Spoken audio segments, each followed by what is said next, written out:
Good morning. Good morning. I'm Will. I'm Cinnamon.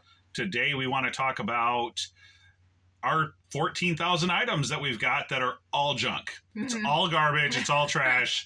And it's very frustrating. It is. So 3.5, almost 4 years ago, we started listing items on eBay, and the market and the world were much different. I could list anything and it would sell almost instantly. I could list, old pans and Pyrex and butter dishes and clear glass and just all sorts of stuff. Didn't have to be old, didn't have to be special, didn't have to be anything.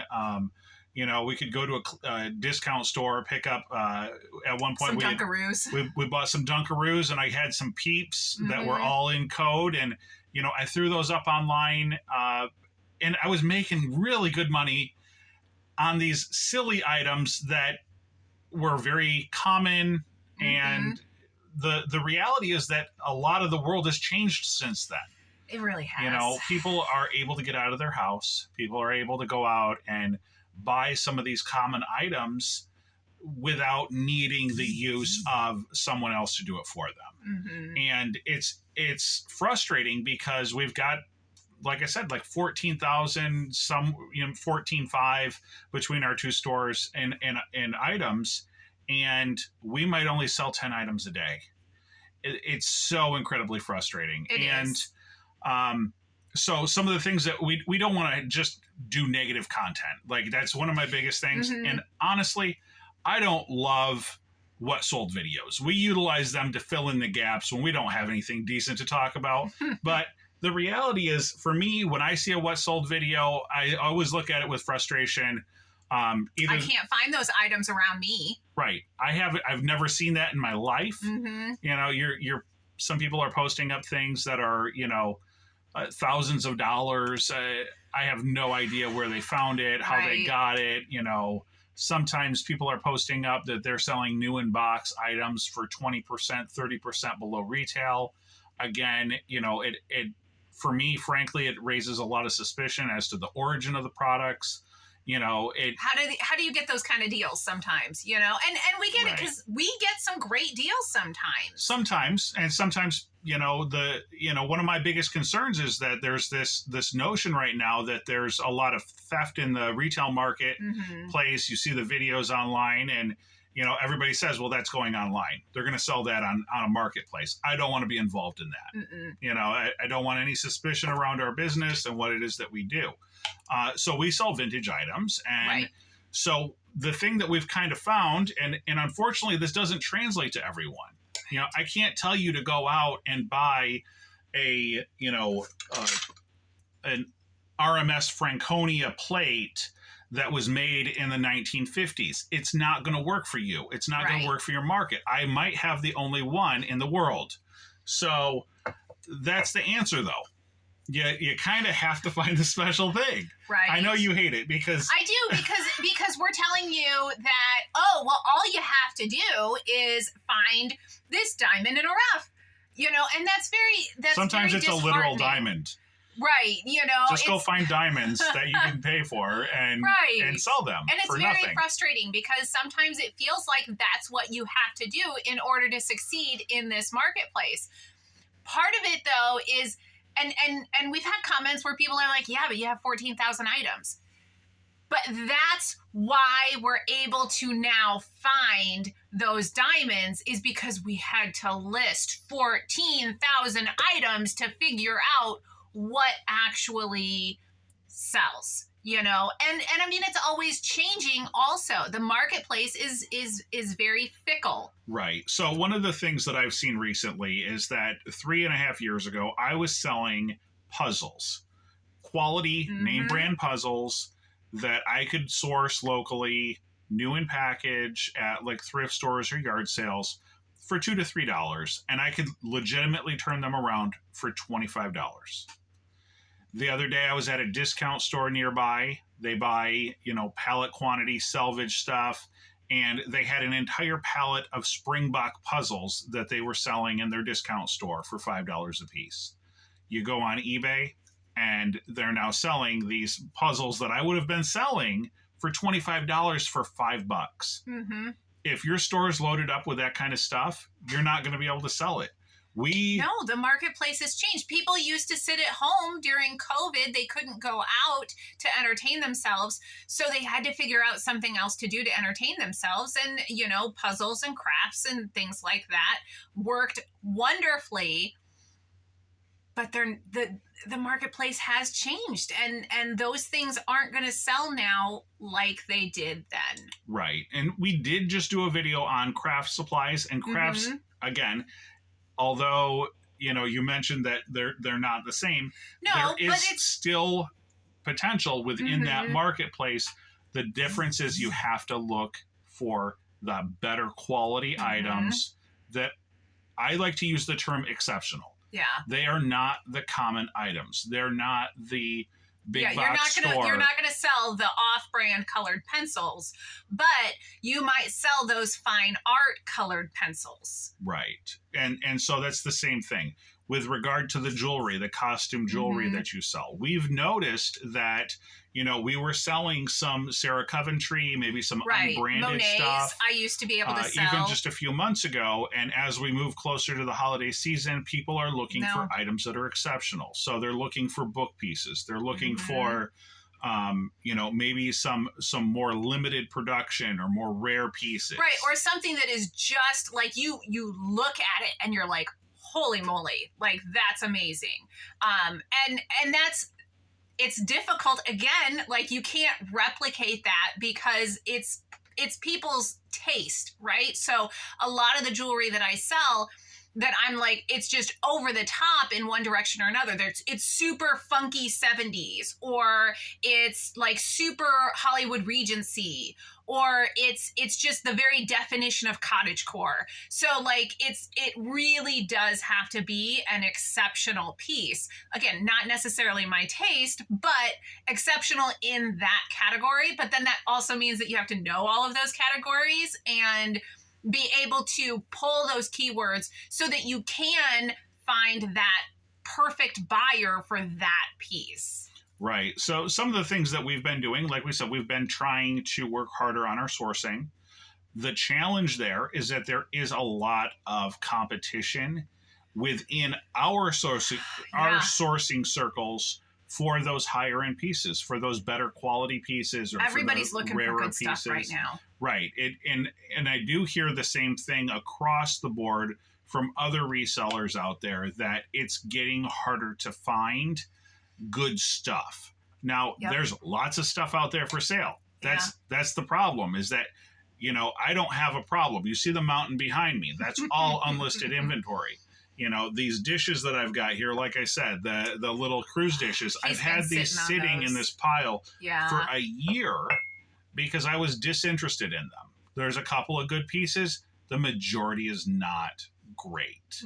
So I've not gotten into it because I hope to find something better than what I've got sitting behind me. So what we've been doing, and so some of that old inventory that we've been talking about, some old postcards, or, you know, we talked about the fact that we've got an entire shelf of Christmas items that we've had sitting on the shelf for almost 2 years now. It doesn't matter how many times we end and relist them. It doesn't matter about the price points. I've got some of the stuff that we've marked down. I mean, it's literally the price on it. If we sold it, we would probably lose money because it includes free shipping. You know, I looked at a glass angel candlestick holder we've got on the shelf this morning. I have it listed for $7. It'll probably cost 10 to ship.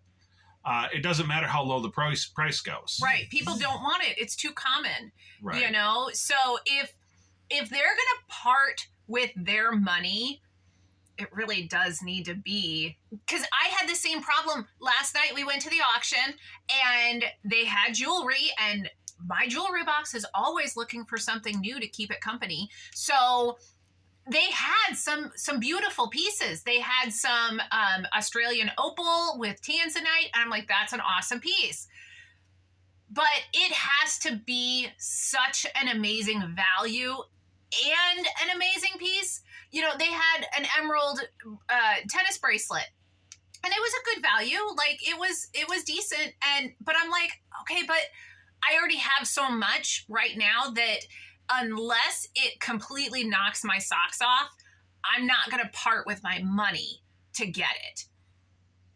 You know, and I'm afraid that that's what a lot of our customers are doing. Right. And we do see that pretty universally now, is that even just over the course of the last 2 months, you know, even though sales are starting to recover from that summer slump, that it really is those exceptional pieces, or pieces that you know we'll be packing up to ship, and I go, oh man, I can't believe we sold it for that little. Like, that's a great piece, and we had to take multiple markdowns to get it to move, or we had to, you know, promote it with the markdown. Right. You know, we had to take, you know, 20% off plus, 25% in eBay fees. When I'm doing some of the comps and I'm looking at what other people have sold their items for, like, it hurts my heart, because I'm like, wow, that is an awesome piece. Like, they really took a hit on that one.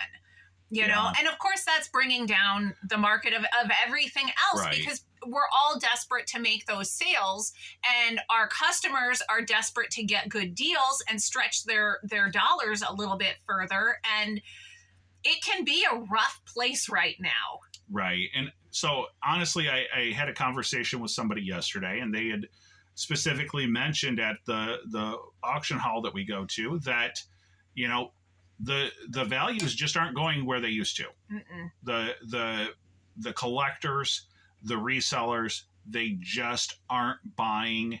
They want it, but they're just not going to pay what they used to. Right. And so it's causing us, and hopefully it's causing you to, you know, maybe rethink what you're doing in your business as well.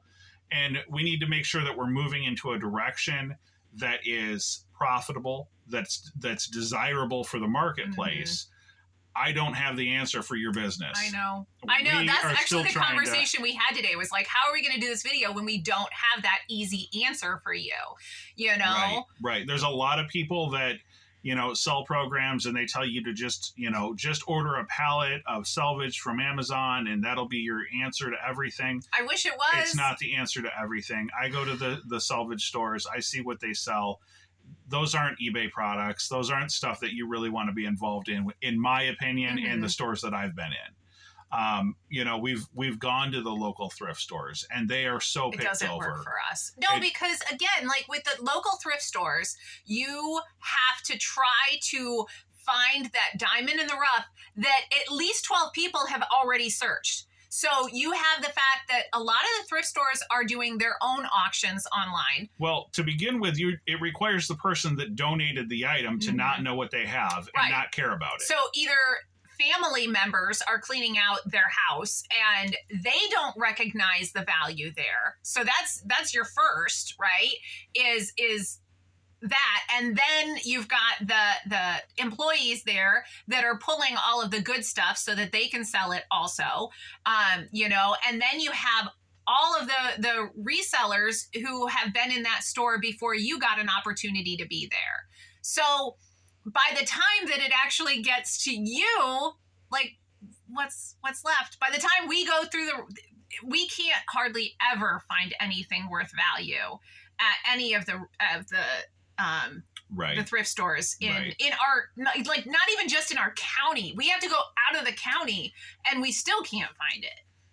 Right. So, you know, basically the whole goal of the conversation here is, you know, let's all think about what it is that we're in business for, what the goals are, what we're selling. And maybe it's time to do a reassessment. Maybe we need to go back, look at what's currently selling in the marketplace, look at what our inventory is. You know, the idea that, you know, there's so many different faults with all the different selling platforms, but the reality is the consumer is changing.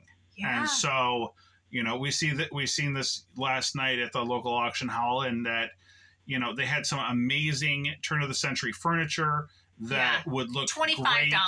It would look great in a museum. I mean, it's legitimately that museum quality, but there's no passion in the marketplace for that specific style currently.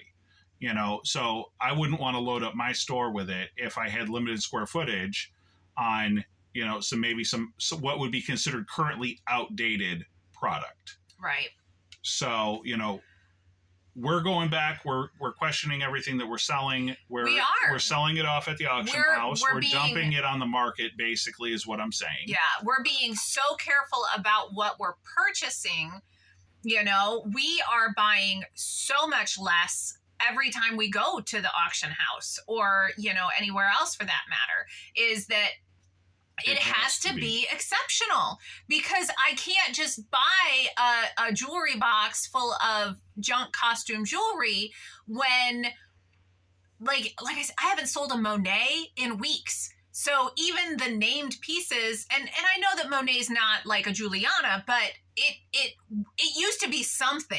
I could consistently get the $20. Yeah. And it was a product that I knew would go. But they're not anymore. Those aren't the pieces that are moving. And it's really sad.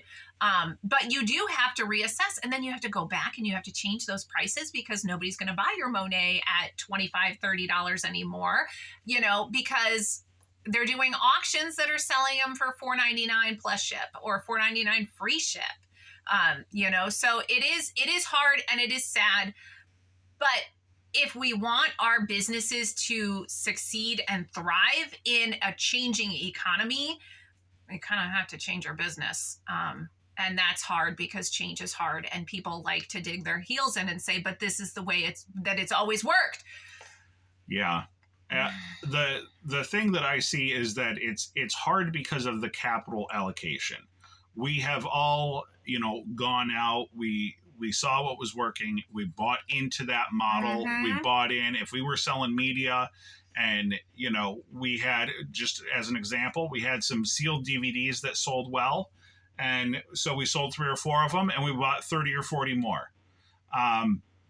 We had some, dolls that we had sold, and they had done well. So we bought more, and like 75 more dolls. Sitting, and we've got zero interest, and right. That's hard, because you've already put your money into those items because right. you thought that it was going to do something for you. Right. Sometimes you do have to let it go, though. So Mm-hmm. That's the point that we're at, is that we're reassessing the items that we're selling. We're reassessing our product selection and our sourcing. And basically, we're going to take a hit on some of that old merchandise. And we've been talking about that on and off over the last couple of months in our videos, that, we had a ton. We bought almost 75 pairs of brand new with tags jeans. We were making $4 profit on eBay with them. They were marked at $110. We're selling them for $15. The tags were right there, but And we took them and we sold the last 25 pair at the auction house, and I think we got, we might have got $25 out of them. Yeah. So again, reassessing, going back, looking for exceptional pieces, looking for those specialty items, and making Mm-hmm. sure that we're getting a good price. Just having the right item and thinking that you're going to get the top of the market isn't working right now. No, and that's something else that the auction house they've been talking about, is like the auctioneer will be like, what? Why is this item not selling? This is gold here. Like they literally had gold jewelry that did not get a bid, would not get a bid. Mm-hmm. The sterling silver dining sets, the flatware, was literally selling below melt value. Mm-hmm. And this was like stored in the original boxes and amazing pieces, but I don't have $2,000 to put on my dinner table. No, we just did an auction. I had an 18 karat brooch that, I put up for auction less than melt value, like 10% less than melt value. And we did not get a single bid. Right. If it hits 20% below melt, we can just take it to the smelter and melt it ourselves. Right. So again, after paying eBay fees and stuff like that, we were literally at the point where we could just go and smelt it and cash it out. So, I don't want this video to be doom and gloom. This should be a call to action. Right. We're taking it as a call to action. Yeah. We're going to do better on sourcing. We're hopefully going to find more engaging items so that we can continue to improve our store, continue to improve our sales, and offer amazing products that are going to get our customers excited and keep them coming back. Right. So I hope that you are having a good Q4. I hope that your Thanksgiving weekend was amazing. And I hope that you leave a comment, like, and subscribe. All right. Thanks so much, guys. Good luck to you out there.